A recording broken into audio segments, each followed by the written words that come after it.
اخواتي وحبايبي عاملين ايه؟ يا رب تكونوا بخير. طبعا معاكم ياسين من فيديو جديد. فكره فيديو النهارده عملتها قبل كده في فيديو فات، بس ما كنتش بجيب مشاهدات علشان ما كنتش بعرف اعمل فيديوهات اصلا، وما كانش في حد بيشوف فيديوهاتي خالص نهائي. ففكره فيديو النهارده خلينا نخش عليها على طول. ازاي تنظف البيرنج او رمان البلي بتاعه السكيت؟ ايوه زي ما سمعت. فانزل صلي على النبي في كومنت واضغط لايك ومتابعه وسبسكرايب عشان الفيديوهات الجايه دشمله وضرب نار، وفي فيديوهات فاتت برضك دشمله وضرب نار. فعلشان تشوف كل جديد والفيديوهات الخطيره اللي احنا بنعملها وبننزل نلعب مع شله السكيت وكل حاجه، انزل يلا حط المتابعه واللايك عشان يوصلك كل جديد. فالنهارده اعلمك تنضف رمان البلي او البيرنج بتاعت السكيت علشان رمان البلي يكون سريع. يعني لما تيجي تمشي على الطريق يكون السكيت سريع مش بطيء. يعني خلينا افهمكم في الواقع. لما بتيجي تمشي بالسكيت، لما بتيجي تلف الويل بتقف على طول. لا احنا مش عايزين كده، عايزين تلف الويل تفضل تقعد تلف شويه حلوين، فاهم؟ اللي هو السكيت يكون سريع. وكمان في سكيتات بتيجي تعمل كده تحس ان السكيت بطيء، فاهم؟ والبيرنج خلاص ضايع. الويل لما بتيجي تلفها بطيئه مش راضيه تلف خالص.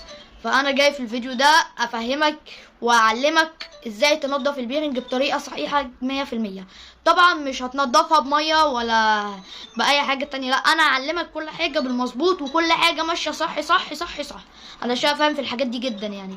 فيلا نخش على فكره الفيديو على طول وهننفذه قدامكم دلوقتي حالا. نخش على المرحله الاولى. اول حاجه هنجيب السكيت، هنحط في الويل اللي احنا هننضفها الالانكيه، وهتبدا اللي انت تلف. نفترض ان السكيت بتاعك ناشف قوي، ومهما عملت وخليت حد كبير السكيت مش راضي يتخلع، الالانكيه مش راضي يلف تقيل.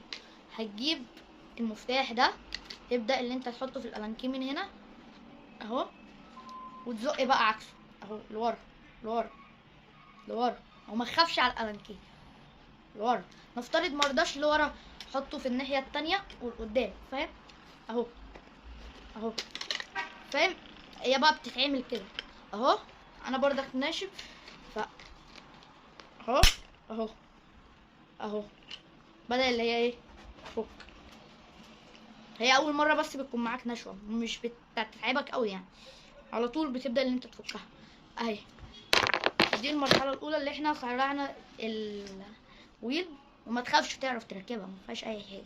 زي ما انتم شايفين الويل بصوا مليانه تراب اهو، تراب، والتراب ده بيأثر عليها جامد، بيخليها ما بتلفش سريع. يعني هي كده ما فيهاش تراب قوي يعني انا بنضفها كل اسبوع لو انا نزولي كتير، وكل يوم كل اسبوع مره، فاهمين؟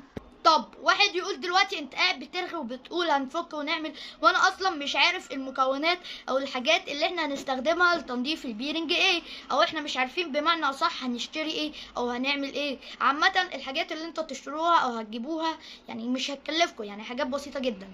اول حاجه هنحتاجها معانا هو بطرمان، بتجيبه من اي بيت عندك اهو، بس يا ريت يكون فيه غطا. انا طبعا منضف البيرنج من قريب فمش عايز غطا دلوقتي، او ممكن اشوف غطا عندي. وبنزين، هتجيب شويه من بنزين من عربيه باباك، او هتروح البنزينه تشتري ازازه بنزين. انا كنت جايب الازازه دي مبليه على الاخر عشان في يوم من الايام لما احتاجها. نجيب بنزين وما تخافش ما فيش حاجه تاثر على البيرنج خالص. هنجيب البنزين وهتجيب زيت مكنه خياطه. هنعمل بالاتنين ده وده، الاتنين احتياط يعني. هتعمل بده وزيت الخياطة احتياط، اللي ومش احتياط وبس بيخليها احسن برضك. هو المفروض ان احنا نعمل بالاتنين او على حسب بقى انت، بس انا عامة اللي بستخدمه وهتلاقي اي حد بيستخدمه، انا ما بخترعش، اي حد بيستخدمه البنزين وزيت مكنة خياطة. انا دلوقتي ما عنديش زيت مكنة خياطة فعامل بالبنزين، بس انت عادي ممكن ما عندكش زيت مكنة خياطة، ممكن تشتري من ممكن تشتري بنزين وتعمل بيه. فزيت مكنة الخياطة روح عند اي خياط وقول له اديني شوية، احنا مش محتاجين كمية قد دول، لا اقل يعني شوية اقل. هو يا دوبك هنجيب البطرمان ودول. طب نخش بقى على العمل بقى بجد، نخش على الكلام بجد والتنظيف بجد. هتجيب الويل، هتدخل الالانكيه من هنا، فاهم؟ اهي بقت كده، تبدا اللي انت تشد اهي اتخلع، فاهم؟ انا بس انا هجيبها عشان وخلي بالك ما تخليهاش تقع يعني. حاول ان انت تدريها تحت شويه بس. وبعد ما دورت كتير على البيرنج نخش بقى في الشغل بجد اللي على طول. هنجيب البطرمان وهنجيب البنزين، هنصب شويه مش كتار اهو، دول شويه صغيرين باينين في الكاميرا اللي هم كتار. هنجيب البيرنج بتاعنا، هنجيب الاتنين ونحطهم اهو بقى جوه عادي. هتكون انت بقى معاك غطا، انا دلوقتي حالا معيش غطا، هتكون انت معاك غطا وهتغطي البطرمان اهو. تفضل بقى اللي انت ايه تقلب بقى وترج، تقلب وترج وفوق وتحت وفوق وتحت، بس مش معايا غطا هغرق الدنيا، فوق وتحت فوق اهو فاهم، وتلف وتلف. تفضل على كده بتاع مثلا دقيقة نص دقيقة اهو.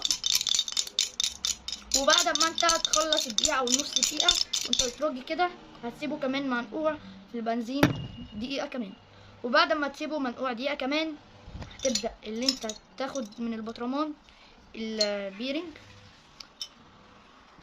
بس. وبعد ما انت تاخد من البيرنج من البطرمان، هتطلعها تلفها، لف لف. لو هي ناشفة بص عافر معاك اهو، عافر، افضل لف كده مثلا لفتين كده وهي مبلوله. وبعد كده حضرتك هتجيب الحته اللي عندك، تبدا اللي انت تنشفها، اي قماش عندك تبدا بقى اللي انت ايه تنشف البيرنج كويس جدا.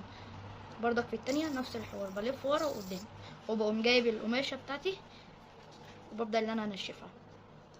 وبعد كده ببدا اللي انا اجيب الويل، احط رمان البيل ونرجع كل حاجه زي ما كانت.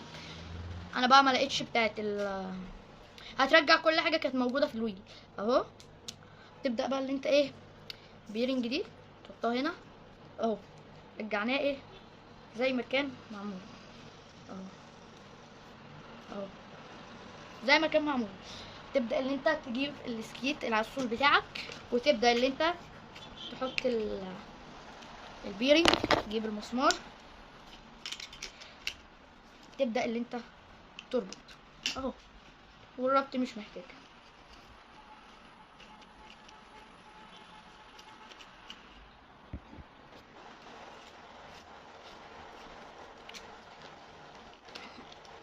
بس بتاكد بقى اللي هو مقفول جامد، بس اتاكدت بقى اللي هو ايه مربوط جامد متقرط عليه جامد. بس تبدا اللي انت تلفها، تعمل طبعا الاثنين زي ما قلت لك، زيت مكنه خياطه وبنزين الاثنين. انا بقى ما عنديش الا ده، وكمان انا لسه منضفه قريب فما كانتش محتاجه، عشان كده خلصتها بسرعه. فهبدا اللي انا ايه فاهم الف اهي، هتحس باختلاف كبير عن الاول.